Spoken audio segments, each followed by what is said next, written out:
الله العظيم الذي لا إله إلا هو الحي القيوم أتوب إليه. استغفر الله العظيم لنا ولوالدينا ولمشايخنا. استغفر الله العظيم لنا ولوالدينا ولمشايخنا ولتلاميذنا ولجميع المؤمنين والمؤمنات من أمة محمد صلى الله عليه وسلم. لا إله إلا الله وحده لا شريك له، له الملك وله الحمد يحيي ويميت وهو على كل شيء قدير. ولا حول ولا قوة إلا بالله العلي العظيم. اللهم صل وسلم وبارك على سيدنا محمد وعلى آله وصحبه عدد نعم الله الكريم وإفضاله. اللهم صل على سيدنا محمد طب القلوب ودوائها وعافية الأبدان وشفائها ونور الأبصار وضيائها وعلى آله وصحبه وبارك وسلم. اللهم صل وسلم وبارك على سيدنا محمد وعلى آله وصحبه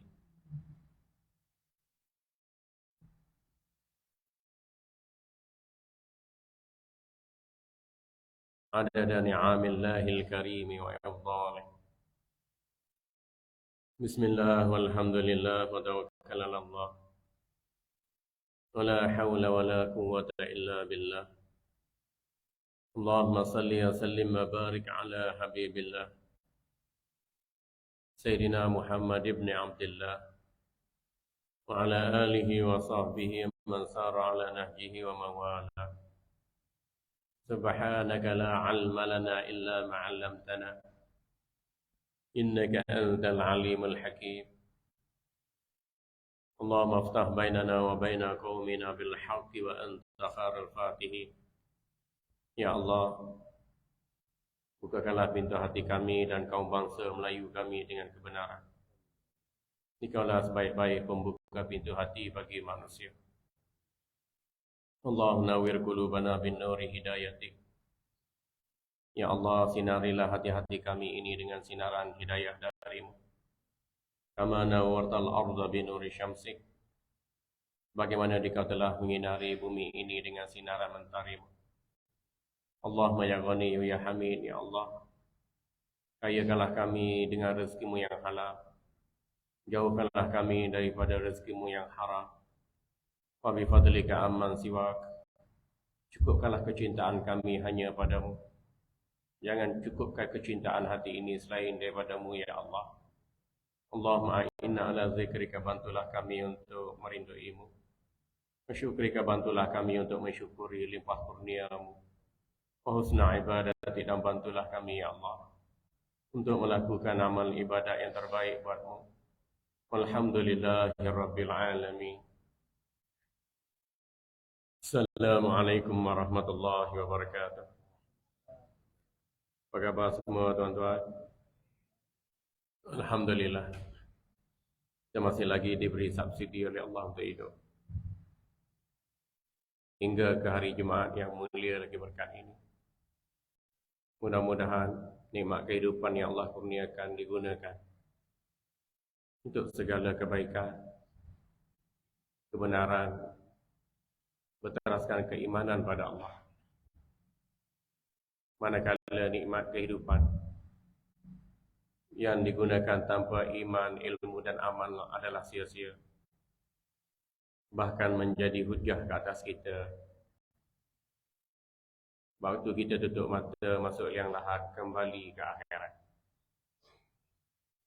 Dahulu saya ucapkan ribuan terima kasih pada Al-Fadhil Sa'ashrul, Pengurusi Penaja Jawatankuasa Pengurusan Surau Al-Quddus, kerana sudi untuk menjemput saya memberi sepatah dua tazkirah sempena dengan solat Jumaat yang barakah ngari. Mudah-mudahan kita mendapat manfaat daripada tazkirah ini. Kita dapat faham, sama-sama amalkan dan jadikan ia sebagai satu tugasan rutin kita. Tuan-tuan hadirin yang dirahmati Allah, Imam Ibrahim Al-Khawwas, seorang wali Allah yang masyhur, di dalam kitab At-Tibyan yang dikarang oleh Imam Nawawi rahimahullah pernah berkata, dawa'u qalbi khamsatu asya'in. Penawar bagi hati itu ada 5 perkara. Tilawatul Quran yatadabbarul makna. Membaca Al-Quran dengan memahami maknanya. Wa khala'ul batan. Banyakkan berpuasa. Wa qiyamul lail. Bangun menunaikan solat malam hari. Wa tadarru'an bis sahar. Berzikir dengan merendah diri pada waktu dini hari. Memujalah satu salihi, dan duduk bergaul mengaji, menuntut ilmu bersama para alim ulama. Imam Fariduddin Attar di dalam kitabnya Hilyatul Awliya turut menukilkan riwayat yang sama daripada Imam Ibrahim Al-Khawwas rahimahullah. Dalam pernyataan ini jelas bagi kita bahawa wali Allah yang masyhur ini berpesan kepada kita tentang tanggungjawab mengurus diri, iaitu memberi fokus kepada mengurus hati, kerana hati merupakan raja bagi tubuh badan kita. Nilai kemanusiaan itu terdiri daripada komponen zahir dan batin. Komponen yang zahir macam kita tengok dan garap melalui panca indera. Kita ada jasad, ada mata, ada tangan, ada kaki, ada betih, ada telinga, ada lidah, ada perut, ada kulit, ada sendi, ada tulang, ada darah dan lain-lain. Kita nampak dengan panca indera. Satu lagi, pada diri kita ada terdapat komponen yang batin, yang wujud, yang ada, tetapi tidak mampu digarap oleh panca indera yang biasa. Seperti kita ada hati, ada ruh, ada nafsu, dan ada akal.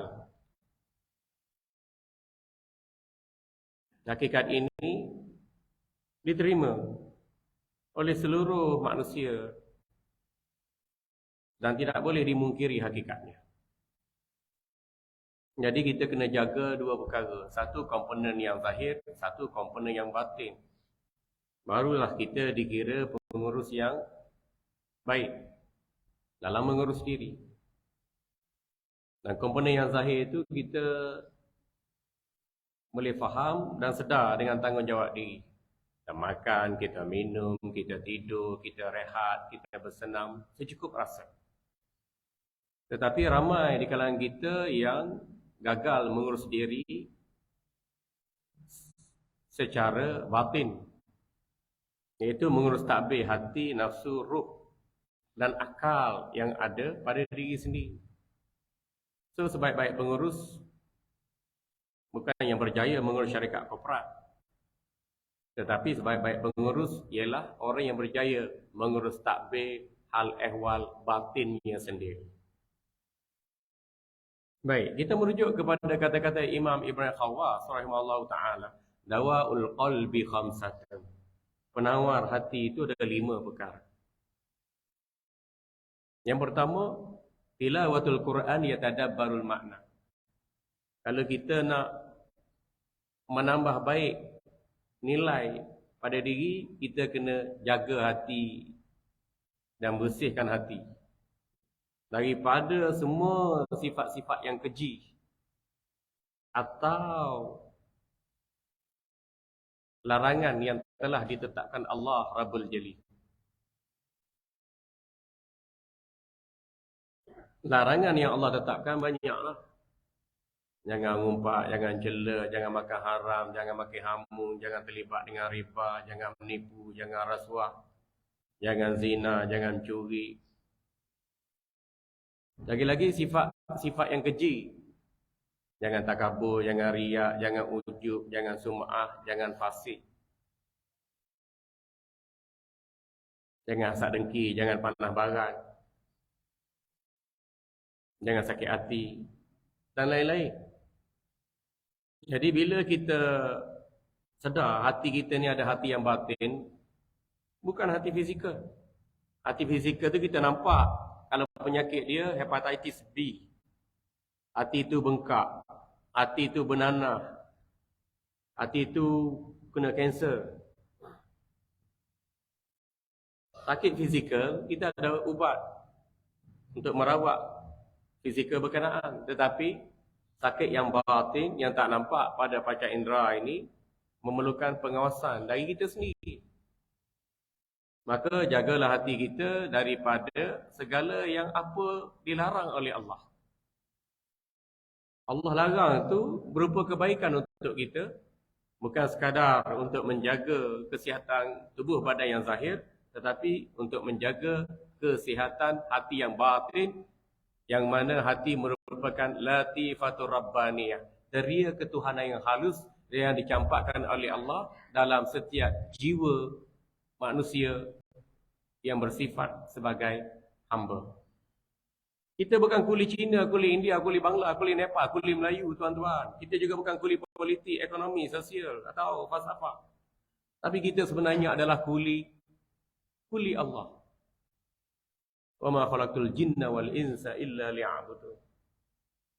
Allah tak cipta jin dan manusia kecuali untuk kita menjadi hamba kepada Allah.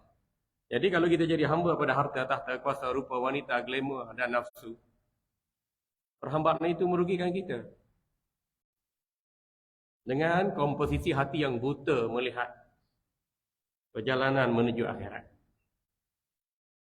Jadi tanggungjawab kita yang pertama ialah kita jaga hati kita sendiri. Belum kita jaga hati suami, hati bini, hati anak, hati bapa, hati pemimpin, hati rakyat jelata. Kita jaga hati kita sendiri. Kerana bila hati baik, baiklah seluruh anggota tubuh badan, perangai dan integriti manusia. Bila hati rosak, hati berpenyakit, maka rosaklah seluruh nilai kemanusiaan itu sendiri. Nabi SAW bersabda, "Inna fil jasadi mudghatan idza salahat salat sa'irul jasadi wa idza fasadat fasadat sa'irul jasadi ala wahyal qalb." Hadis sahih rawahu Muslim wa ghairuh. Dalam tubuh anak Adam itu ada segumpal darah. Jika segumpal darah itu baik, baiklah segala tindakan dan budi pekerti anak Adam. Jika segumpal darah itu rosak, maka rosaklah tindakan dan budi pekerti anak Adam. Segumpal darah itu adalah hati manusia. Ini bukan segumpal darah merujuk pada hati fizikal, tetapi segumpal darah itu merujuk kepada hati spiritual. Tempat Allah melihat segala gerak-geri dan sikap kelakuan kita. Jadi hati kita ni, hati spiritual ni nak kita jaga. Jadi tugas untuk menjaga kebersihan hati spiritual yang pertamanya baca Quran, faham makna. Tilawatul Quran yatadabbarul makna. Kalau kita baju kotor, kita basuh dengan sabun. Pinggan terbasuh dengan sunlight, dengan azia. Cadar kotor, selimut kotor, kereta kotor, kapet kotor, lansir kotor. Terguna alat pencucinya. Tapi pencuci hati spiritual, inilah caranya. Tilawatul Quran yatadabbarul makna. Baca Quran, faham makna, bersihlah hati. Jadi itu tanggungjawab kendiri. Setiap orang kena baca Quran. Dia faham makna, bersihlah hati. Kalau baca Quran tak faham makna, boleh pahala. Satu huruf 10 ganjaran pahala. Kita bukan nak pahala saja, tapi kita nak tambah nilai pada diri kita. Malaikat tak boleh bersih hati kita. Nabi SAW beri cara-cara dan kaedah untuk pembersihan hati kita. Isteri tak boleh bersih hati suami. Suami tak boleh bersih hati isteri. Melainkan, ia merupakan tanggungjawab kendiri. Kita sendiri kena jaga kebersihan hati kita. Caranya yang pertama, tilawatul Quran yatadabbarul makna. Baca Quran, faham makna, bersih hati. Baca Quran, faham makna, bersih hati.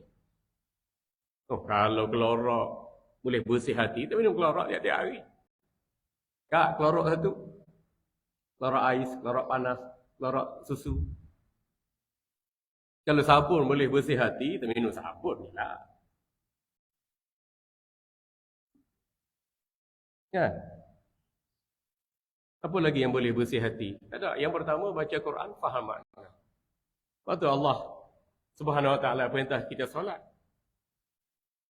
Aqimis solata li zikri. Dirikanlah solat. Kerana dalam solat tu ada bacaan khusus daripada ayat suci Al-Quran yang bersifat wajib, yang bersifat sunat, ayat lazim ke, surah lazim ke, dan ada doa-doa zikir yang lain. Itu adalah mekanisme yang terbaik untuk membersihkan hati kita sendiri. Niat yang bersih, membersihkan hati. Niat yang ikhlas, membersihkan hati. Jadi kita cuba tengok, baca Quran, faham makna, bersih hati. Kenapa kita baca Quran tak bersih hati? Sebab kita baca Quran tak faham makna, tak bersih hati. Jadi solat medan yang terbaik. Tok Imam baca Fatihah, kita baca Fatihah. Tok Imam bersih hati, kita bersih hati. Tok Imam baca ayat lazim, kita baca ayat lazim. Tok Imam dengan makmum sama-sama bersih hati. Maka bertambahlah nilai kemanusiaan itu sendiri. Nah, kita nak pinggang bersih, baju bersih, ofis bersih, kereta bersih. Tapi apakan daya, hati kotor. Betapa ramai orang datang ke surau ini untuk bersolat, dia bersuci. Seringkali kita bersolat, seringkali kita bersuci, tapi sayangnya mengapa hati kita seringkali kotor? Mungkin kita beribadat tanpa ikhlas.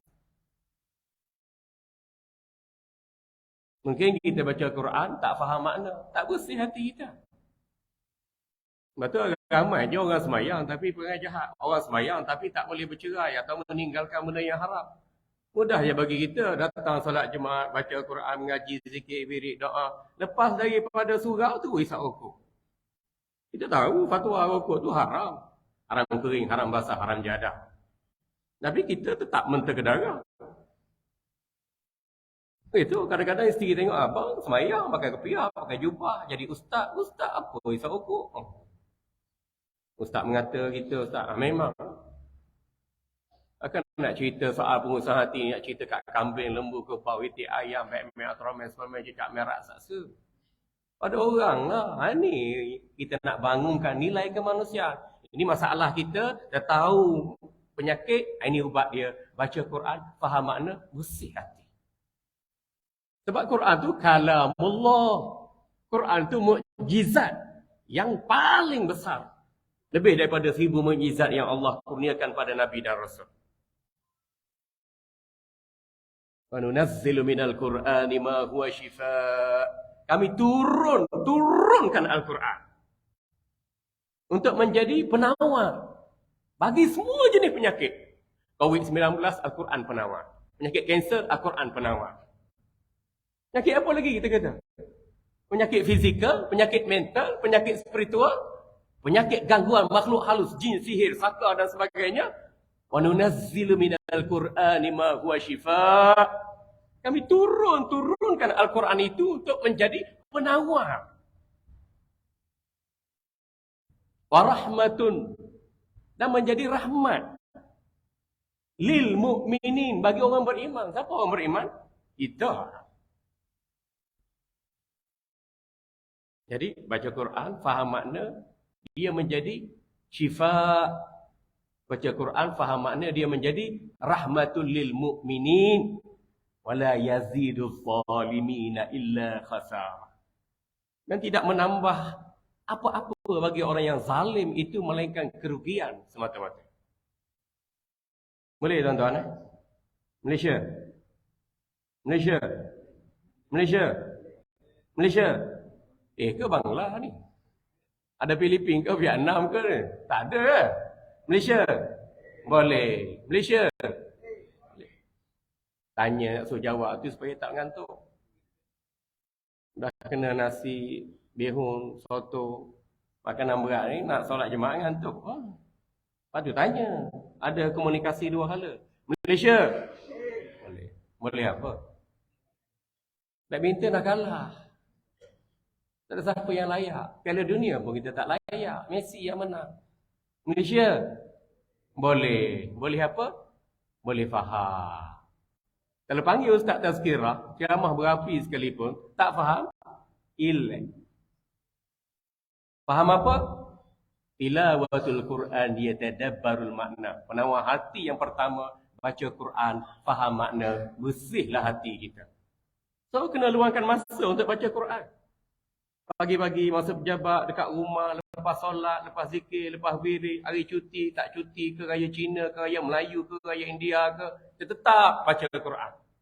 Boleh berpisah isteri, asalkan jangan berpisah dengan Quran. Boleh berpisah dengan bola, dengan futsal, dengan badminton, dengan piala dunia, tetapi jangan berpisah dengan Al-Quran. Paling kurang pun Al-Fatihah 7 ayat tu kita faham, kita baca dengan lidah, dengar dengan telinga kita sendiri, faham dengan akal, rasa dengan hati. Itulah pencuci bagi hati yang pertama, tilawatul Quran yatadabbarul makna. Yang kedua, wakhala'ul batin. Ada banyak puasa sunat. Ni Ramadan dalam lebih kurang 60 hari lagi ya. Dekat. Jadi kita qada puasa-puasa yang kita puasa zaman jahiliah dulu, zaman nakal-nakal dulu. Zaman ibadat mak paksa, ayah paksa, abang paksa, ustaz paksa dulu. Kita qada balik. Hutang Allah lebih utama untuk dibayar. Walau tidak ada yang menuntutnya. Kalau tak bayar hutang Selcom, potong lain. Tak bayar duit bank, potong. Kan? Kalau tak bayar hutang Allah, takut kita dipotong atau terputus dari rahmatnya. Banyakkan puasa sunat, dia kata. Banyakkan puasa sunat. Atau kurangkan makanan, atau makan mengikut aturan. Makan ketika lapar, berhenti sebelum kenyang. Jangan sampai kita makan, dihinggapi penyakit, dan membebankan pula kesihatan kita. Sebab makan tak ikut aturan, kenyang je. Makan kenyang, habis masa dengan makan, minum, kencing, berak. Masa untuk baca Quran, masa untuk mengaji, zikir, wirid, menadah ilmu, semakin sempit. Sedangkan kematian tak menunggu kita, tuan-tuan. Jadi kena jadual puasa sunat paling kurang sini. Kami kita kata, ya, puasa tengah bulan, ayyamul bid, hari-hari putih 13, 14, 15, ataupun ayyamul sud, ujung bulan kalender Islam. 27, 28, 9. Ujung bulan kalender Islam, dia kata. Itu puasa pada hari-hari kebesaran Islam tertentu. Mesti ada dalam jadual kita puasa sunat tu bila. Jangan main terkedara, makan, perut macam ular sawah.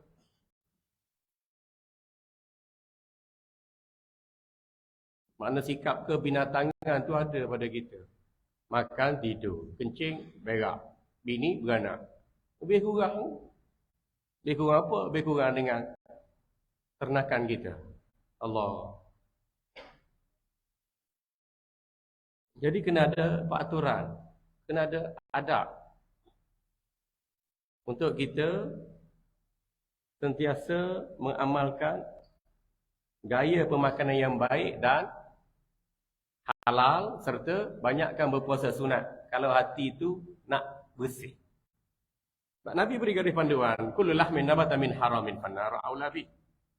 Setiap daging yang tumbuh dari hasil masuk yang haram, nerakalah istimewa untuknya. Tak kira kerja government ke kerja swasta ke, nerakalah istimewa untuknya. Sebab hasil masuk kita daripada pendapatan yang haram. Hati jadi sakit. Hati berpenyakit.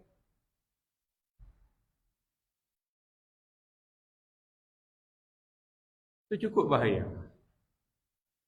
Sebab tu walaupun kita sekian kali banyak melakukan ibadat, tetapi kita tak boleh berpisah dengan sifat dan kelaziman buruk yang ada pada kita sendiri.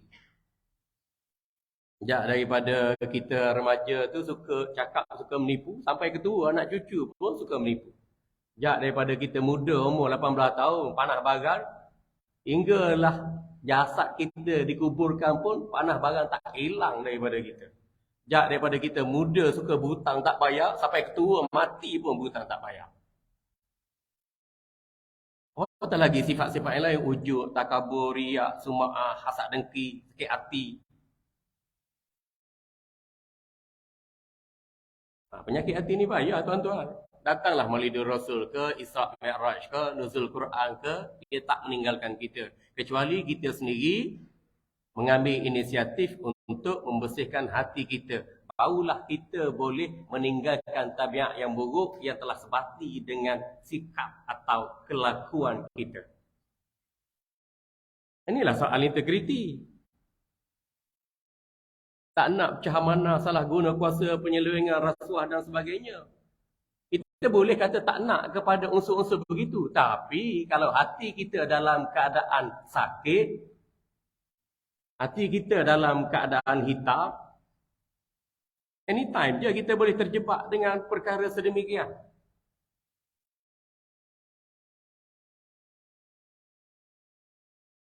Justru jangan bina slogan yang kosong dalam hidup kita sehingga kita terpaksa bersikap penuh kepura-puraan.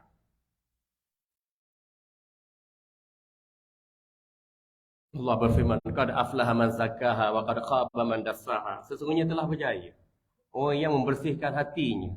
Berjaya orang membersihkan hati ni, berjaya. Ambil insurans berjaya belum tentu berjaya. Klaim pun kadang-kadang tak berjaya juga. Ini Allah jamin, qad aflaha man zakkaha. Sesungguhnya telah berjaya orang yang bersihkan jiwanya. Wa qad khaba man dassaha. Telah rugi, telah sengsara orang yang mengotorkan jiwanya. Jadi pemilik pada hati, jiwa atau perasaan tu kita. Baca Quran, faham makna, bersih hati dan banyakkan puasa sunat, bersihlah hati kita. Yang ketiga, okey, yang mulai bangun sembahyang malam. Bangun solat malam, paling kurang witir. Witir dalam mazhab Hanafi wajib, dalam mazhab kita sunat yang amat digalakkan, sunat muakkad. Jadi nak keluar khuruju minal khilafi mustahabun, kita buatlah witir. 2+1 ni witir bulan puasa je. Mayang tarawih witir, mayang tarawih witir. Lepas tu tak ada witir dah. Kadang-kadang Bangla tu walaupun kulit hitam, pendek, penyek, tapi dia mazhab Hanafi, lepas mayang tu witir 3 rakaat. 2+1, 2+1 rakaat ataupun 3 rakaat sekaligus boleh. Tapi afdal 2+1 kita witir. Paling kurang kita witir tuan-tuan. Malah bangun mayang malam dah, lepas isyak, lepas mayang isyak, mayang sunat ba'diyah 2 rakaat, campur 2 rakaat, 4 rakaat. Itu kemudian kita witir 3 rakaat. Okey dah, tu dikira telah menunaikan tahajud. Bila kita witir, kita dikira telah menunaikan tahajud. Tapi afdalnya kita bangun sepertiga malam. Kalau tak boleh buat afdal, kita buat yang fadl. Tak boleh buat yang terbaik, kita buat yang baik. Kalau kita tak witir malam-malam, macam mana hati nak bersih? Kalau kita tak bangun qiyamul lail malam-malam, macam mana hati nak bersih tuan-tuan? Pakai kain putih, tapi hati kotor. Harta, tahta, kuasa, rupa, glamour, tapi hati kotor. Kita menghadap sang raja untuk mendapat pingat dan pengiktirafan kemuliaan bagi pencapaian kita. Tapi apakan daya? Hati kotor. Walaupun kita mendapat anugerah perkhidmatan cemerlang dalam kerajaan atau sektor perkhidmatan swasta. Apakan daya kalau hati kotor? Inna Allah la yanzuru ila suwarikum wa amwalikum walakin yanzuru ila qulubikum wa amalikum. Allah tidak hanya melihat kepada rupa paras dan pakaian kita, tetapi apa yang lebih dilihat oleh Allah ialah kepada isi hati kita dan amalan kita. Inilah kekuatan sebenar kita. Kekuatan yang terletak pada hati. Jadi hati itu kuat, hati itu bersih, dan seorang itu berjaya sehingga dia boleh membangun dirinya mengikut ekspresi masyarakat madani kerajaan sekarang, government of the day, adalah berpusat kepada kekuatan hati. Baca Quran, faham makna, hati bersih. Banyakkan puasa sunat, hati bersih. Makan halal, hati bersih. Dan bangun, bukan kencing malam, berak malam, tengok bola tengah malam, panjat orang rumah tengah malam, tetapi bangun, solat malam, hati bersih. Boleh? Malaysia? Malaysia? Malaysia? Oh, jangan antuk je. Kita ceria je. Saya jelaskan benda ni sebab saya buat, tuan-tuan. Saya bukan ustaz hipokrit. Saya baca Quran tiap hari. Sebab nak jaga kebersihan hati saya sendiri. Puasa sunat saya amalkan. Bukan kata saya hanya ceramah je dapat sampul ke fungsi. Kemudian seronok update status dalam FB. Kan gitu, itu bukan pendakwah. Itu pencetus ummah. Kita bukan nak cetus ummah, buat masalah pada ummah. Kita nak bangun minda, bangun jiwa. Maka beginilah caranya. Bangun sembahyang malam boleh. Kita boleh main futsal tengah malam, badminton tengah malam, jogging ni Putrajaya tengah malam boleh. Duk lepak kedai mamak tengah malam boleh. Balik-balik itu witir 3 rakaat. Apa masalah? Masalahnya malas. Melayu mudah lupa. Sama Cina, India mudah lupa juga. Asal kata manusia. Kita lupa asal-usul kita. Kita berapa tahun nak duduk Putrajaya ni? Berapa tahun nak duduk kat Selangor, dekat Kuala Lumpur, kat Malaysia ni? Tiba masa, habis nyawa kita, mati juga. Jadi nak bawa apa? Bawa IC, kat menalan, kat beranak. Yauma la yanfa'u malun wala banun. Pada hari akhirat nanti tak bermanfaat harta dan anak pinak yang banyak.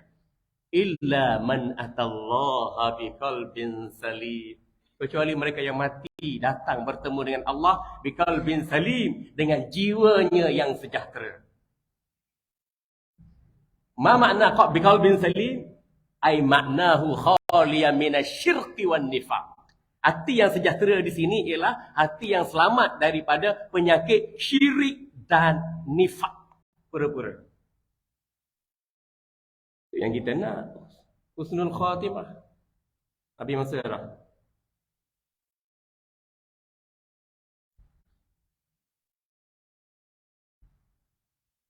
Akhirat nanti tak bermanfaat harta dan anak pinak yang banyak. Illa man atallaha biqalbin salim. Kecuali mereka mati bertemu dengan Allah dalam keadaan jiwanya yang sejahtera, jiwa yang selamat. Selamat sejahtera daripada penyakit syirik, mempersekutukan Allah. Selamat dan sejahtera hatinya daripada penyakit munafik. Justru jangan kita berpura-pura depan orang, kita cakap lain. Tindakan kita lain pula. Kita ketua jabatan depan, kita cakap, depan pegawai kita cakap gini, tapi belakang tindakan kita, ya Allah. Kita bos, kita suami, kita bapa, kita cikgu, jangan ada sifat munafik. Kerana munafik itu penyakit bagi hati. Syirik itu penyakit bagi hati. Ya, jadi bila kita bangun sembahyang malam, hati bersih. Kita baca ayat-ayat Allah, kita faham, hati bersih. Boleh? Boleh, mudah je. Ubah sikap. Bangun sembahyang malam. Malam kan panjang. Kena ada jadual. Dalam 3 hari seminggu, 4 hari seminggu, kita pilihlah 4 hari seminggu bangun untuk solat malam. Dan paling kurang pun kita jaga solat witir. Kerana bila kita telah melakukan solat witir, artinya kita sebenarnya telah dikira melakukan qiyamul lail. Dan yang keempat, penawar bagi hati yang keempat, tadarru'u bis-sahar. Kita berzikir pada waktu dini hari, bangun awal kita kata. Sekarang ni subuh 6 suku. Tengok 6 suku 6.14. Subuh lewat lah. Jadi kita bangun pukul 5 suku. Ambil masa sejam, kencing, berak, bersihkan tubuh badan semua. Kita qiyamul lail, kita zikrullah. Diriwayatkan daripada Sayyidina Ali menyebutkan likulli syai'in saqalah wa saqalah qalb zikrullah. Setiap sesuatu tu ada bahan pencuci dan pencuci bagi hati adalah zikrullah. Dalam Quran disebutkan ala bi zikrillah tatma'innul qulub. Ingatlah hai jin dan manusia bahawa dengan mengingati Allah hati akan menjadi tenang. Kita tenang bukan dengan duit banyak, bukan dengan bini banyak. Sul kahwin, seorang lagi kahwin muda. Kecoh satu negara. Tuan-tuan nak kahwin muda, jangan lupakan yang tua. Sejahteralah untuk pembinaan keluarga. Ini kahwin muda, cerai yang tua. Siapa suruh? Yang tua pula, bila suami kahwin muda, dia minta cerai dengan suaminya. Siapa suruh? Islam tak suruh begitu. Tak ada hak pun untuk menjadi begitu. Tapi tak faham agama, tak faham tanggungjawab. Jadi tuan-tuan ingat, kita ni manusia, tanggungjawab tu kena ada. Tanggung di dunia dan jawablah di akhirat. Itu maksud sebenar tanggungjawab.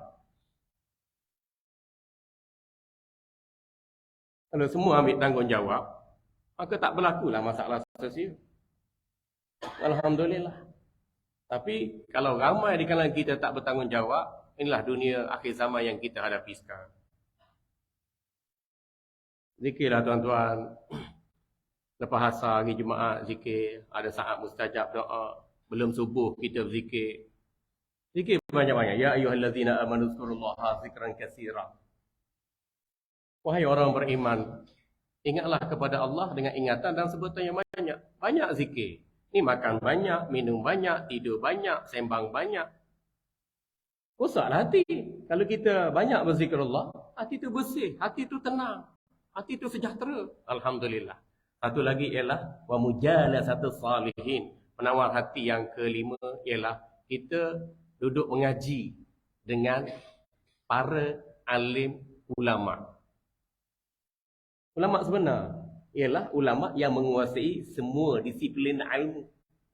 Ilmu akidah, ilmu fiqh, ilmu tasawuf, ilmu tajwid, ilmu tafsir, ilmu hadis. Bukan ulama politik tuan-tuan. Bukan. Ini ulama yang menguasai disiplin ilmu. Nabi SAW pernah ditanya, bagaimana kita nak kenali seorang guru mursyid? Ya Rasulullah, ayu julasainal khair. Baginda menjawab, manzarakumullahu ru'yatuh. Bila kamu lihat pada muka guru kamu, kamu mengingati Allah. Itu guru atau ulama yang sebenar. Tengok muka dia, kita ingat kita banyak dosa. Kita ingat kita kurang pahala. Habis masa dah tuan-tuan, kita sambung semula insyaAllah. Panggil lagi. Kita sambung semula insyaAllah. Mudah-mudahan Allah ampuni dosa kita. Allah mengampuni dosa suami isteri kita. Allah ampuni dosa ibu bapa kita, anak-anak kita, pemimpin kita. Dan Allah amankan negara kita daripada wabak, bala dan malapetaka insyaAllah. Akhiran aku laqawli hadza wa sallallahu azim li wa lakum. Wabillahi taufiq wal hidayah. Assalamualaikum warahmatullahi wabarakatuh.